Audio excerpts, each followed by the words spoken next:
On va évoquer maintenant les langues régionales, du corse au créole en passant par l'occitan ou encore le basque. On en recense sur notre territoire une bonne vingtaine, et oui, une vingtaine. Presque toutes d'ailleurs menacées de disparition. Et pour ne rien arranger, eh bien, sachez que leur coefficient au bac vient d'être divisé par 2. Alors forcément, de nombreux professeurs protestent depuis la rentrée. Et un retraité alsacien, lui, est parti carrément en croisade à travers la France pour défendre justement ces fameuses langues. Magali Defer a passé une journée avec lui en plein pays catalan. Et vous allez le voir, le combat lui tient à cœur. Depuis le mois de mai, un drôle de convoi sillonne la France. Gilbert, 67 ans, a eu cette idée un peu folle de traverser le pays en tracteur. Il y a le tracteur, il y a la roulotte et la petite remorque avec pour la tarte flambée.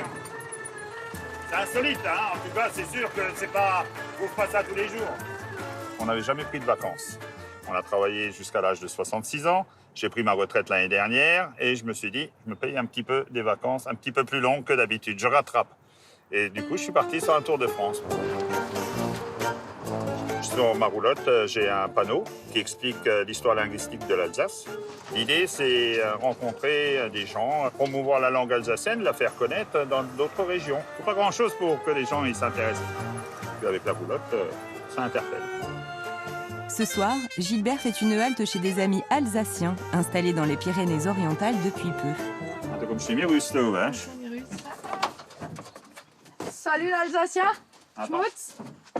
Ah, il faut carrément que tu décroches, sinon madame elle reste dedans. Salut. La madame... Voyageur. Kloptol, le sien. Il faut. Hein. Il faut. Salut. Salut, Jonas. On va faire une soirée tarte flambée ce soir. Je pense que ça va vous plaire. Bon, je milite un petit peu pour les langues régionales. Donc la langue régionale de l'Alsace, parce que beaucoup ne la connaissent pas. Elle est en train de disparaître. On est actuellement à 2-3% de gens qui parlent, des jeunes qui parlent encore l'alsacien. Quand je peux, je parle l'alsacien. Voilà, ma pâte, elle est prête. Quelqu'un veut du vin blanc alsacien? Alors vous êtes alsacien? Non, catalan. On a tout mélangé en fait. On parle des langues régionales, on parle des langues de leur région. C'est partager ce que nous on a et ce qu'eux ils ont.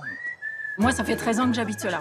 Mais je suis venue aujourd'hui exprès parce que forcément, la tarte flambée, c'est mes origines. J'ai pas pu louper ça. C'est vrai que le dialecte, moi encore, j'ai connu ça où, avec mes parents, je parle l'alsacien. Avec mes frères et sœurs, la génération d'après, on parle le français, mais on le parle quand même encore un petit peu.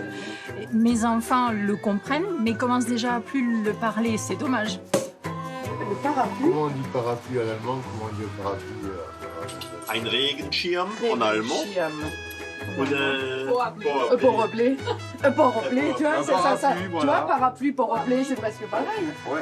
Et en catalan, ce mot n'existe pas. Parce qu'il ne pleut jamais.